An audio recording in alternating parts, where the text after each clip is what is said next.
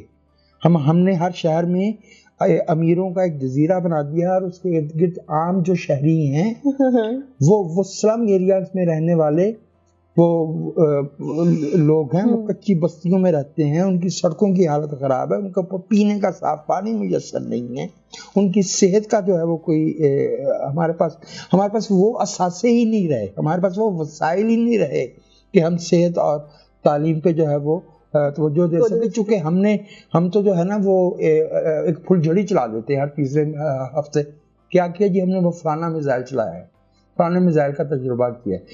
ہم اپنے وسائل کہاں خرچ کر رہے ہیں, ہم اپنے وسائل کہاں خرچ کر رہے ہیں. اور یہ ہم بیرونی ممالک سے جو پروکیورمنٹ کرتے ہیں, کمال ہے.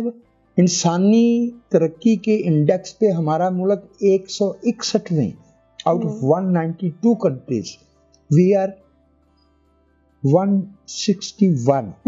یہ ہمارا درجہ ہے دنیا میں انسانی ترقی میں, جس میں جینڈر ہے, جس میں معیار زندگی ہے, پینے کا صاف پانی ہے, ایجوکیشن ہے, اور ویپن پروکیورمنٹ میں ہم 9ویں نمبر پہ ہیں. رہے سعودی عرب اور انڈیا خریدتے رہے ہتھیار, وہ ان کے پاس زیادہ پیسے ہوں گے, وہ ان کی قوم ہے, ان کے مردے وہاں دفن ہوں گے. ہمارا ملک جو ہے ہمیں تو اس کے بارے میں سوچنا ہے. بالکل. آپ نے جو اس کے بعد بات کی تھی وہ کی تھی کریکٹر آف دا اسٹیٹ, یعنی کہ ریاست کا جو تشخص ہے, اس کی کتنی اہمیت ہے.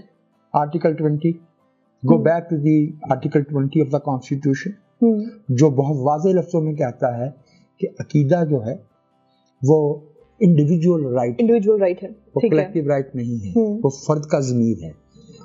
عقیدہ جو بھی ہو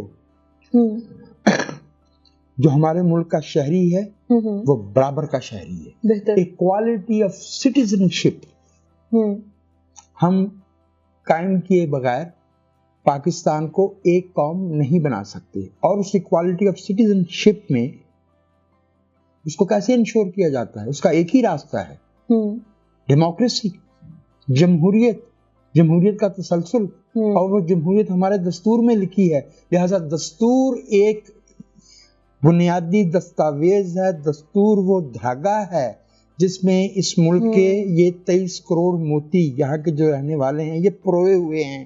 اور اگر کوئی احمق انسان، I'm sorry for the bad word، لیکن وہ ہیں احمق، جو یہ کہتے ہیں کہ آئین کیا ہوتا ہے، جو یہ کہتے ہیں کہ آئین 12 صفحے کی دستاویز ہے.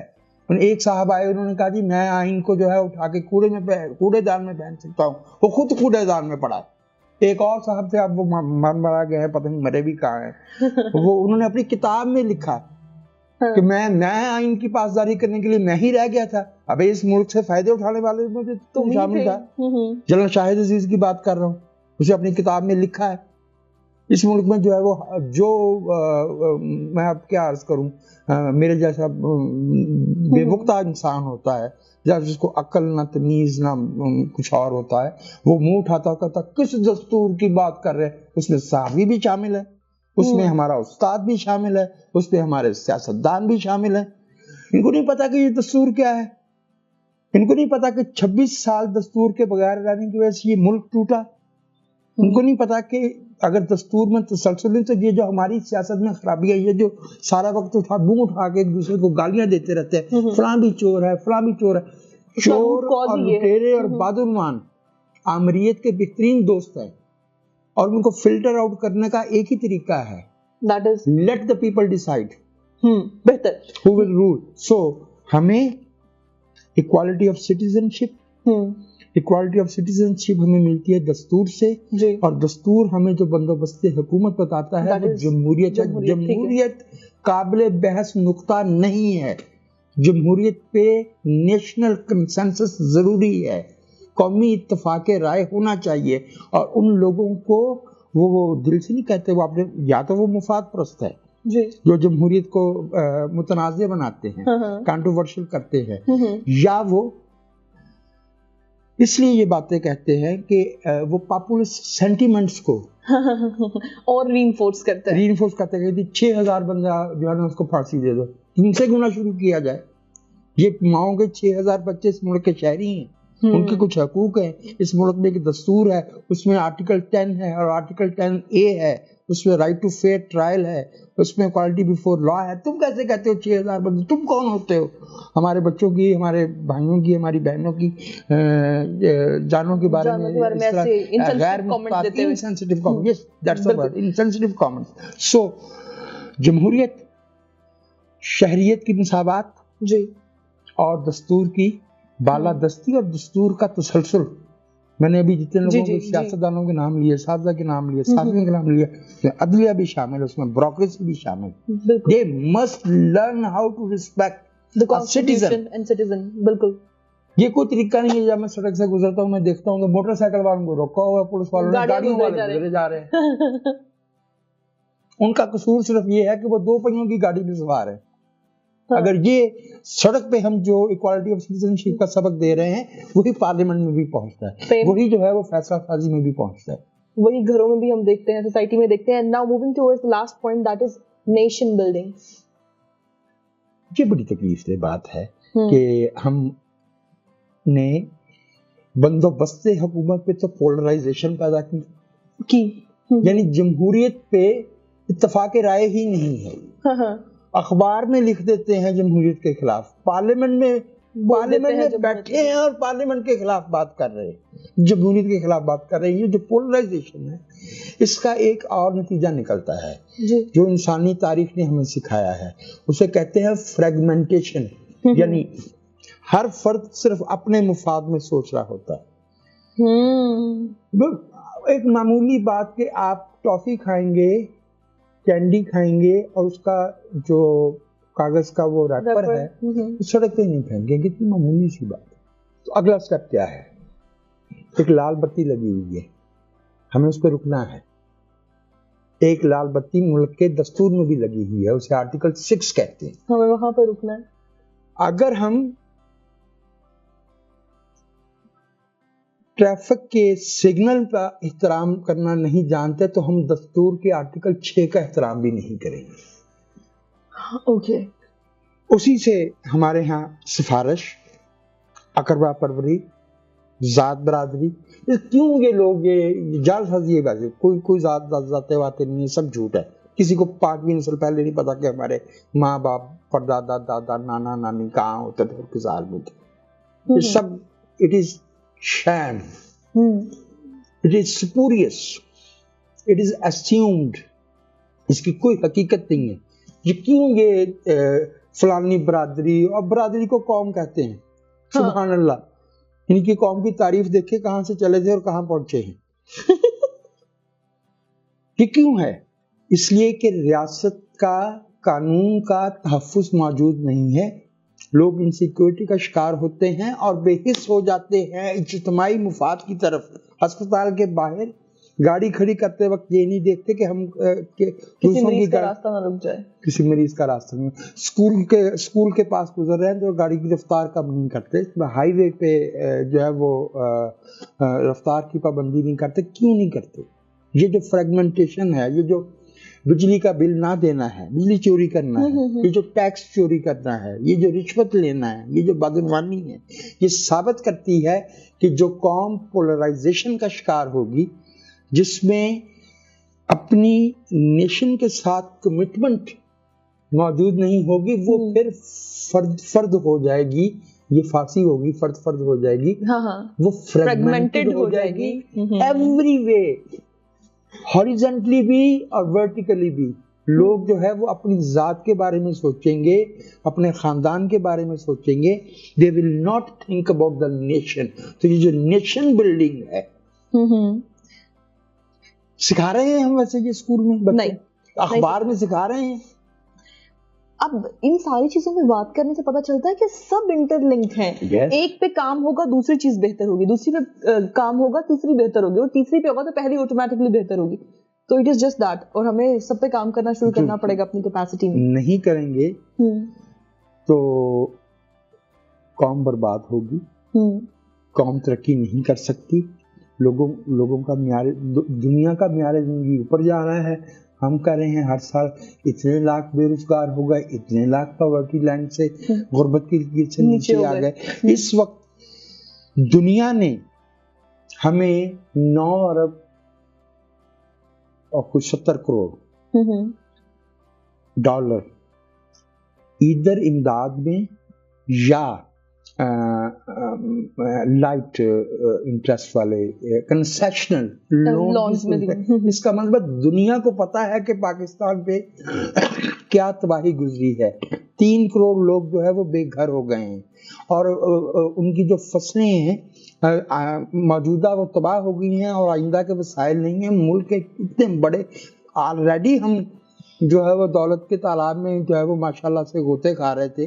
اب یہ اوپر سے 30 ارب کا جو ہے وہ ہمیں نقصان ہو گیا ہے. دنیا کو پتا ہے, پاکستان کا اخبار اٹھا کے دیکھیں, ان کو پتا ہے کہ یہ کیا ان کی ویسے کاہے پہ ہو رہی ہیں.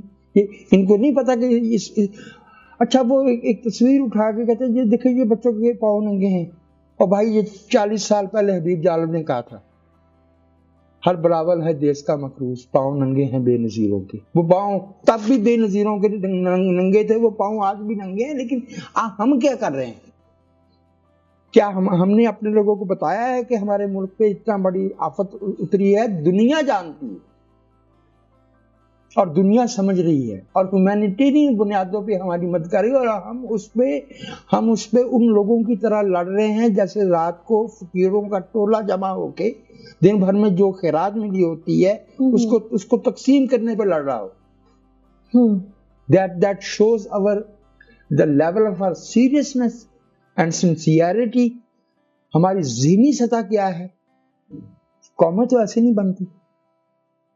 We have to take these steps. جی تو آج کے ایپیسوڈ سے اتنا ہی. اپنا خیال رکھیں.